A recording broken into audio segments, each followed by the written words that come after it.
It's been a while, Shidou. Orbital floor fracture on the right. Traumatic retinal detachment. Bruising. Lacerations. Partial fracture of the thorax. That is Mr. Kageyama's present condition.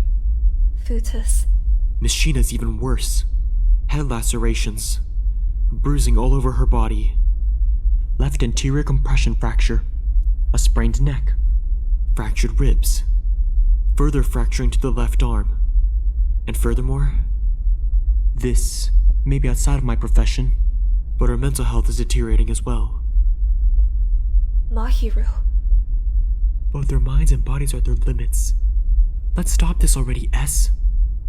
A lot has happened while you were gone. At this rate, someone might end up dead. I know that. I didn't anticipate Kotsuko's behavior either. For now, I'll be taking the opportunity of the second trial to That's not what I mean! Huh? I think we should put an end to MILGRAM as a whole. Both for our sake, and for yours. That's impossible. Why? I can't think of any method of stopping it. Or any way to get out. MILGRAM won't end just because I want it to. That's all I know. It'll only end when your judgment is complete. That's the core of it. You're the same as us, aren't you? You just got caught up in a bigger picture. Hey, don't lump me in with you. You're a prisoner, and I'm the warden. Now that I've started this, I intend to see it through until the end. S. Anyways, your eyes sure gained some life since we last saw each other. Back then, you always wore an expression that made it hard to tell if you were alive or dead. Is that so? Yeah. Was it because of the results of the first trial? About that, I've been thinking, and I would like to hear your thoughts. Why did you forgive me, even though I asked not to be forgiven? Now why would the warden listen to what a prisoner tells them? I decided based on my own standards. You saw my true self, didn't you? There ought to be very few people who have killed more than I have. In comparison to me, the prisoners who weren't forgiven have also hardly done anything wrong. You're a doctor. I assume that your murders happened in the context of medical procedures. Organ transplants. In other words, the act of removing organs from brain dead patients. That's what your murder is. Am I wrong? I see. So that's what was shown in the footage? It wasn't that straightforward, of course, but from the information given, we came to the conclusion that this is the most likely scenario. We? You said we just now. Did I? Yes. Right. Don't worry about it. Let's get back to the topic. The topic of what I deduced, that is. It's impressive, isn't it, MILGRAM? After all this time, I won't deny it. It's truly a top-class prison. It's truly unbelievable. Is that your way of saying I was right? Well, about halfway, I would say. Either way, I judge that murders from medical practices could be forgiven, without regard to what you were hoping for. I tried to investigate in my own way. Whether or not it's okay to regard brain-dead patients entirely as dead seems has become an increasingly controversial topic in recent years. You've done your research. I don't really care about the politics of your world, though. All you need to care about is that I think you're innocent. Why is that? Well, firstly, getting involved with organ transplants is part of your job as a doctor. I doubt it's something that you did out of your own free will. I took a lot of pride in my work. I considered it a good deed. I wouldn't say I didn't do it out of my own will. Well, you did it to save people, didn't you? There must have been a fair amount of people you did save with it. I thought so too. Doing it for a good cause, without a single doubt. In exchange for the life of a person who has no option left but to await death, you can save a person who has a chance to live on, right? In that case, I wouldn't even think twice.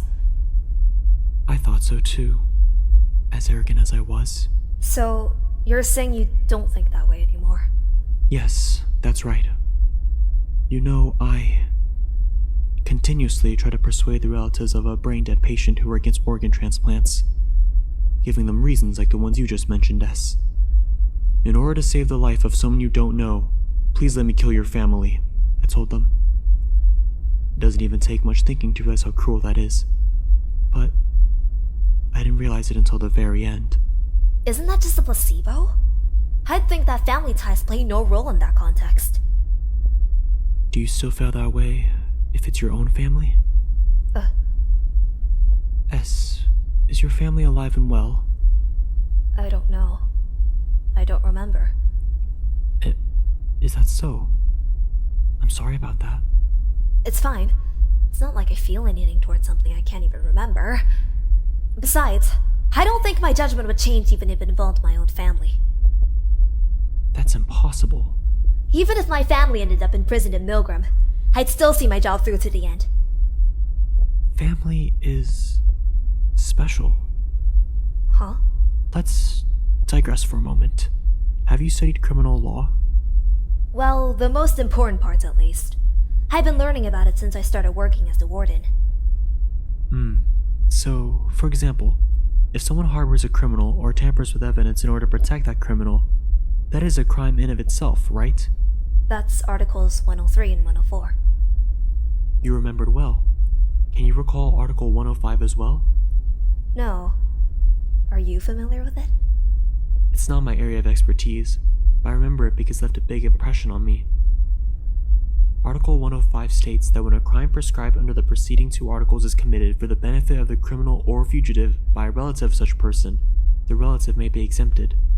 So, essentially, even if someone covered for a criminal or helped them out, they won't be held legally responsible for it if the criminal is part of their family? That's right.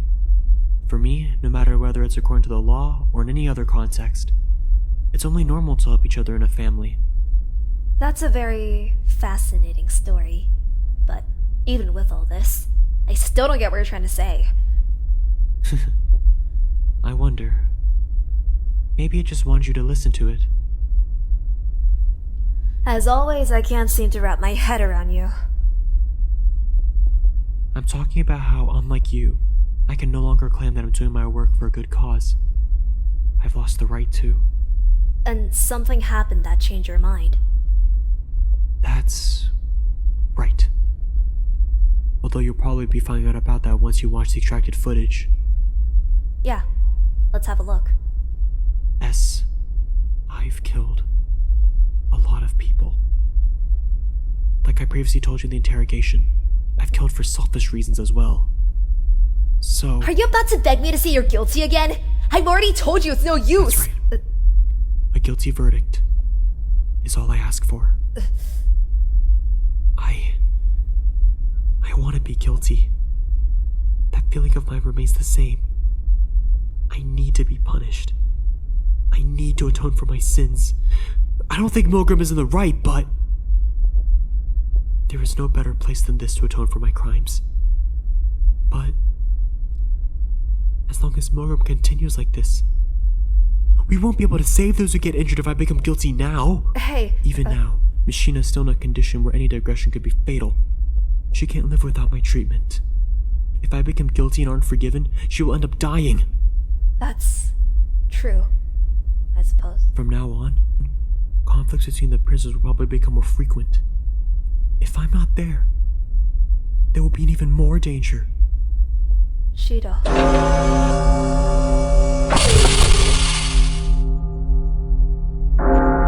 I need to be punished, but I need to stay alive, or your lives will be lost. I don't know what to wish for anymore. I'm starting to think that I want to live, that I want to be forgiven, despite being so riddled with sins. Shidou, do you remember what I told you? Back when you were still fine with dying at any moment, I told you to find your desire to live. It's because of our attachment to life that punishment for sins exists in the first place. You are a sacrilege to MILGRAM, I said. Yes, I remember. But now, finally, You've gotten attached to life and become a real prisoner of MILGRAM. That's what I believe. You wanting to be innocent, and your wish. Those are the steps that now represent you. That won't do. I mustn't be forgiven. Otherwise, the countless lives I've taken will never be paid back. If you're really trying to give up your life as compensation for the people you've killed, then there's no reason to stay alive that'll hold up anyway. Don't face them with a life that you're willing to throw away! You're a strict person, aren't you? I told you before, didn't I? Because you're the type of person I hate the most. It's a pity. Since coming to MILGRAM, I'm being hated by children left and right. Even though I do like them. That doesn't concern me. But, you know. Thank you for saving Futa and Mahiru. I'm glad you're here in MILGRAM. And I mean this from the bottom of my heart. Yes. That's all. Prisoner number 5. Shidou, sing your sins.